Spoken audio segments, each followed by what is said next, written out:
ये बात कहीं ना कहीं सही है और बिल्कुल सत्य प्रतीत होती है कि जैसा कि मैंने पहले की वीडियो में डिस्कस कर चुका हूं और कई बार मैं ये बता चुका हूं कि जो समाज में जो निकल के समस्या आती है उनको कंट्रोल करने के लिए जो समय समय पे कानून में संशोधन किया जाता है और उस विधि को हमारे समाज के अनुरूप उसको नए तरीके से उसको पेश किया जाता है। या दूसरों शब्दों में कहें, हम एक लाइन में अगर जो कहना चाहें कि विज्ञान जो है वो समाज के पहले चलता है और कानून जो विधि है वो समाज के बाद में यानी कि चलती है। कहने का सेंस ये है कि जब कोई समस्या निकल के आती है उसको कंट्रोल करने के लिए, उसको रेगुलेट करने के लिए एक नया विधि या नया कानून को उसको डेवलप किया जाता है, उसको मॉडिफाई किया जाता है या इनेक्ट किया जाता है। इनेक्ट करने के माध्यम है वो सभी लोग उससे परिचित हैं, वो हम इस वीडियो में कंक्लूड नहीं कर सकते हैं। और जो आज की जो समस्या निकल के आए, जैसा कि आपने हेडिंग देखी है और आपको ये अंदाजा हो गया होगा कि वीडियो किस विषय पर आधारित है और आज हम किस विषय पर चर्चा करने वाले हैं। नमस्कार, मैं हूं Brajnandan, advocate and legal consultant. एक बार और आपका स्वागत है, आपका अपना चैनल है और अगर जो आपने अभी तक सब्सक्राइब नहीं किया है और अगर जो पहली बार आए हैं तो इसको सब्सक्राइब अवश्य कर लें, जिससे आपको आगे आने वाले समय में मेरी जो नई वीडियो आती रहती है वो आपको मिलती रहे। और ऐसी ही जानकारी दूसरों लोगों तक पहुंचाने के लिए इसको शेयर करें, जिससे किसी को जो ज्ञान के या सही समय पे उचित राय या उचित सलाह नहीं मिल पाती और वो सही कदम नहीं उठा पाते हैं। और वीडियो पसंद आती है तो उसको लाइक अवश्य करें। और इसके साथ में मैं ये चीज़ और बताना चाहूँगा आपको, अगर जो आपकी कोई जिज्ञासा है, कोई आपके साक्ष्य अगर जो आप कुछ प्रस्तुत करना चाहते हैं किसी कोर्ट में, उसमें आधार क्या है, अगर जो उसमें कोई समस्या आ रही है तो आप हमसे कांटेक्ट करके आप हमसे अपनी सलाह ले सकते हैं। और उसके उपरांत भी अगर जो कोई किसी चीज़ की अगर जो आवश्यकता पड़ती है तो संपर्क करने का माध्यम वो स्क्रीन पे है, आप उसको फॉलो करके अपॉइंटमेंट बुक करके आप हमसे कंसल्ट कर सकते हैं। किसी भी मैटर पे आप हमसे डिस्कस कर सकते हैं। इसके अतिरिक्त और भी अगर जो कोई आपकी जिज्ञासा है तो आप हमसे डिस्कस कर सकते हैं, जानकारी प्राप्त कर सकते हैं। जैसा कि मैंने पहले की बताया है कि जो समाज में जो एक घटना घटित होती है उसको कंट्रोल एंड रेगुलेट करने के लिए एक नया विधि और एक नया जो कानून को डेवलप होने के लिए, उसको जो बनाने के लिए आवश्यकता पड़ती है, उसको चाहे वो हमारी पार्लियामेंट हो या हमारी विधान परिषद या विधान जो सभा है, उनके अनुसार ही जो नया विधि या जो निकल के आता है वो तो ठीक है। इसके उपरांत भी जो समय समय पर अगर जो माननीय उच्चतम न्यायालय को ये प्रतीत होता है कि ऐसी जानकारी या ऐसा कुछ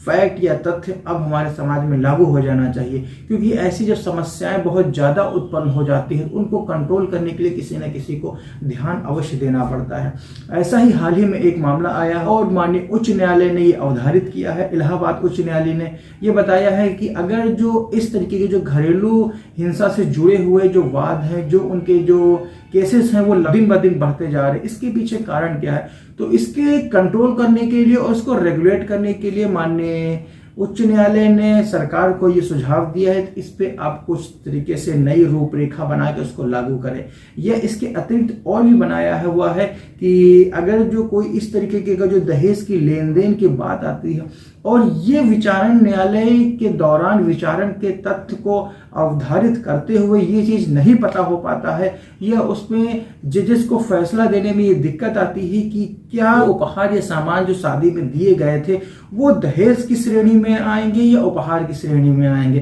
तो इस तथ्य का पता लगाने के लिए माननीय उच्च न्यायालय ने सरकार को ये सुझाव दिया है कि इसको कंट्रोल करने के लिए एक जैसे कि प्रोविजन अधिकारी आपने नियुक्त किया है दोनों लोगों में सुलह समझौता कराने के लिए। उसी तरीके से आप शादी के समय में ऐसा एक अधिकारी की नियुक्ति करें जिसमें कि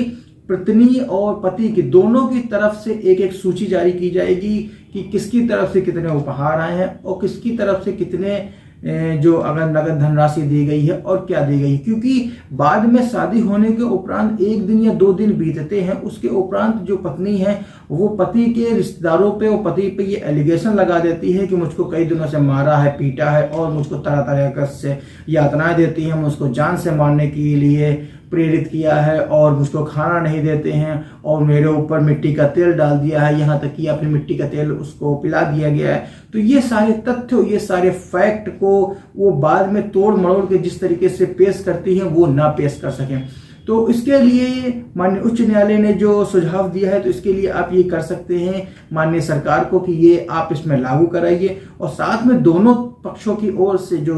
उपहार जो दिए जाते हैं या लिए जाते हैं उनकी सूची बनाई जाए और उस सूची पे दोनों पक्षों के, पति और पत्नी दोनों के हस्ताक्षर करवाए जाएं, जिससे कि ये प्रूफ रहेगा कि या उस पर सबूत के रूप में, साक्ष्य के रूप में माननीय न्यायालय के समक्ष प्रस्तुत किया जा सकता है कि सच एंड सच पर्सन के द्वारा सच एंड सच थिंग्स जो उपहार के तौर पे दी गई हैं। क्योंकि शादी के समय और शादी के बाद में जो लेन देन होता है उसमें बहुत ज़्यादा डिफरेंस आता है। क्योंकि जो शादी के समय जो दिया गया उपहार, वो माननीय न्यायालय ने ये अवधारित किया है कि शादी में दिया गया जो भी सामान है वो दहेज की श्रेणी में नहीं आता। जो शादी में जो दिया जाता है, जो मेहमान आते हैं, जो रिलेटिव आते हैं, वो अपनी मर्जी से वो उपहार देते हैं, वो उसमें कोई किसी से कोई मांग की या जांच की कोई भी आवश्यकता नहीं होती है। तो इस तथ्य को अवधारित करते हुए ये दोनों लोगों की तरफ से सूची जारी करनी चाहिए और उस पर जो उनका प्रोविजन अधिकारी है वो उसकी देखरेख में ये सूची तैयार करके उसमें उसके हस्ताक्षर होते हुए भी और दोनों पक्षों के हस्ताक्षर करवाने के उपरांत ये सूची एक प्रति पत्नी और पति के पास सुरक्षित रखें। अगर जो भविष्य में इस तरह के कोई भी अगर जो डिस्प्यूट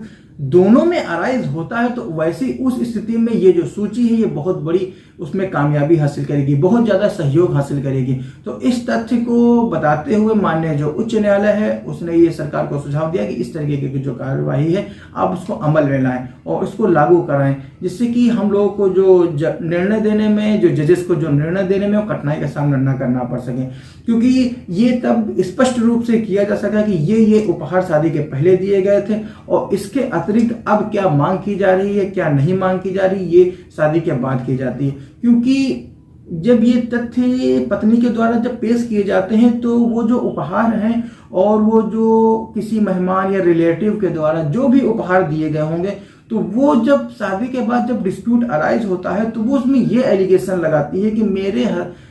जो पिता के द्वारा सच एंड सच इतनी इतनी चीजें जो दी गई थी वो जो कि रियल तौर पे वो मेहमानों के द्वारा दी गई थी, ऐसे उपहार की गिफ्ट के तौर पे थी। लेकिन जो डिस्प्यूट अराइज होता है तो जो पत्नी है वो उन सामान को जो गिफ्ट मिले थे उनको अपनी पिता की संपत्ति का हिस्सा बताते हुए वो उनको बतौर दहेज के रूप में दिया हुआ ये बताती है और फिर भी ये एलिगेशन लगाती है कि मेरे पिता के द्वारा इतना सच एंड सच अमाउंट जो कि इनको शादी के समय, शादी के बाद दिया गया था और इसके अतिरिक्त भी और भी मांग कर रहे हैं। तो ऐसे इस तरीके की जो पुनरावृत्ति है, इस तरह की घटना भविष्य में दोबारा ना उत्पन्न हो पाए, इस पे कुछ लगाम लगे। तो कहीं ना कहीं से इस तरीके के जो डिस्प्यूट होंगे और ये जो कोर्टेज में, जो फैमिली कोर्ट में लगातार डे बाय डे जो सिविल केसेस की और ये जो फैमिली डिस्प्यूट की जो लगातार केसेस बढ़ रहे हैं, इनमें कुछ ना कुछ लगाम लगाई जा सके। तो इसी तथ्य को पता लगाने के लिए और इस तथ्य को कंट्रोल करने के लिए, रेगुलेट करने के लिए माननीय उच्च न्यायालय ने इस तरीके का सुझाव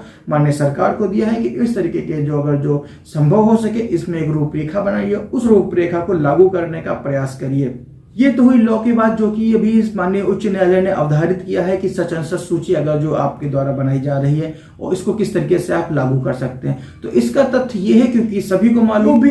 अपीलेट कोर्ट होगी, उनके जो निर्णय हैं वो जो लोअर कोर्ट है उनको मानना ही पड़ेगा। तो इस तथ्य के अगर जो ऐसा कोई जजमेंट ऐसा निर्धारित अगर जो उच्चतम न्यायालय या उच्च न्यायालय ने उसको अवधारित कर दिया यानी कि पास कर दिया, तो उसकी जो गाइडलाइन है या उसके जो केसेस हैं वो सभी केसेस में आगे भविष्य में लागू होंगे। तो सिमिलरली तौर पे अगर जो कोई भी सरकार इस तरीके की अगर जो सूची या इस तरीके का अधिकारी नियुक्त नहीं करते हैं तो उसके उपरांत भी आपको किसी आवश्यकता नहीं है किसी भी अधिकारी को नियुक्त करने के लिए आप अपनी शादी में। इसके तौर पे आज के समय में आधुनिक युग है, इसमें आजकल जो वीडियोग्राफी होती है, जो फोटोग्राफी होती है, उसका आप समुचित उपयोग करें। उसमें क्या उपहार मिले थे, क्या उपहार नहीं मिले थे, इनकी आप सबसे अलग से आप सूची तैयार कर सकते हैं और ये तथ्य और ये फैक्ट आप माननीय विचारण न्यायालय या अपीलेट न्यायालय के समक्ष आप प्रस्तुत करें कि ये चीजें जो ये बता रही हैं कि हमारे द्वारा या पति के द्वारा जो मांगी गई हैं ये तो पहले से ही उपहार में मिली हुई थी, यानी कि जो पत्नी के जो घर वाले या उसके मायके वालों के द्वारा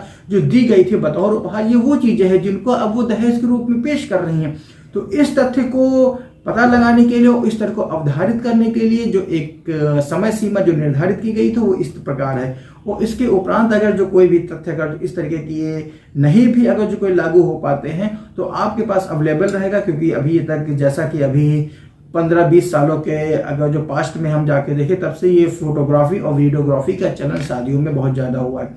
और आज के तौर में अगर जो आज भी अगर जो आपको कोई वाद या कोई प्रतिवाद अगर जो माननीय न्यायालय के समक्ष आपका प्रस्तुत है और उसमें पत्नी के द्वारा ये लिस्ट, ये सूची दी गई है कि मेरा इतना सामान, ये सच एंड सच चीजें जो शादी में दी गई थी विवाह के समय, और उसके उपरांत और अधिक दहेज की मांग कर रहे हैं। तो उसके पास, आपके पास साक्ष्य एकत्रित होंगे और उन साक्ष्यों को एकत्रित करके आप उसको बतौर सीडी, बतौर साक्ष्य आप माननीय न्यायालय के समक्ष प्रस्तुत करें, और जिसमें माननीय न्यायालय को आप ये बताएंगे कि जो ये पत्नी जो बता रही है कि ये जो सच एंड सच चीजें जो दहेज की मांग के रूप में जो बता रही है कि मेरे पिता के द्वारा दी गई थी, वो असलियत में रियल तौर पे वो उपहार है, वो गिफ्ट है जो कि रिलेटिव में पति और पत्नी दोनों के पक्षों की ओर से जो रिलेटिव में जो उपहार मिले थे, ये भी उसको दहेज की श्रेणी में ला रहे हैं। और इस तरीके के जो तथ्य हो, ये फैक्ट आप कंसीडर करते हुए सही जानकारी पहुंचेंगे और अपने ग्राउंड और अपने कारण माननीय न्यायालय को आप सामने रखेंगे, तो माननीय न्यायालय आपके कारण और आपके आधार पे अवश्य निर्धारित करेगी, अवश्य उस पर ध्यान देगी। और इसके उपरांत अगर जो फिर भी विचारण न्यायालय आपके तथ्य, आपके कारण पे विश्वास नहीं करती है, तो उसके लिए आपके पास constitutional remedy, legal remedy available है। आप उसमें अपील कर सकते हैं माननीय उच्च न्यायालय से भी आप संतुष्ट नहीं होते, न्यायालय ने भी फेवर में आपके ध्यान नहीं दिया है, अगर जो सही विधि विरुद्ध तरीके से कोई आदेश प्रतिपादित किया है, तो उसके उपरांत भी अपील प्रस्तुत कर सकते हैं। आज का वीडियो यहीं तक है, इतना ही है। मिलते हैं किसी और एक वीडियो में एक नई जानकारी के साथ, एक नए विषय पर चर्चा करने के लिए। तब तक के लिए हंसते रहिए, मुस्कुराते रहिए। अगर जो आपकी कोई जिज्ञासा है, कोई आपके सवाल है, तो आप प्रोसेस फॉलो करके आप हमसे अपॉइंटमेंट बुक करके आप हमसे डिस्कस कर सकते हैं। अगर जो आपने वीडियो अंत तक देखा है और यहाँ तक देख ही लिया है, तो उसको सब्सक्राइब अवश्य कर लें, साथ में लाइक करें और दूसरे लोगों तक शेयर करें। और वीडियो अंत तक देखने के लिए प्रेम पूर्वक धन्यवाद। जय हिंद।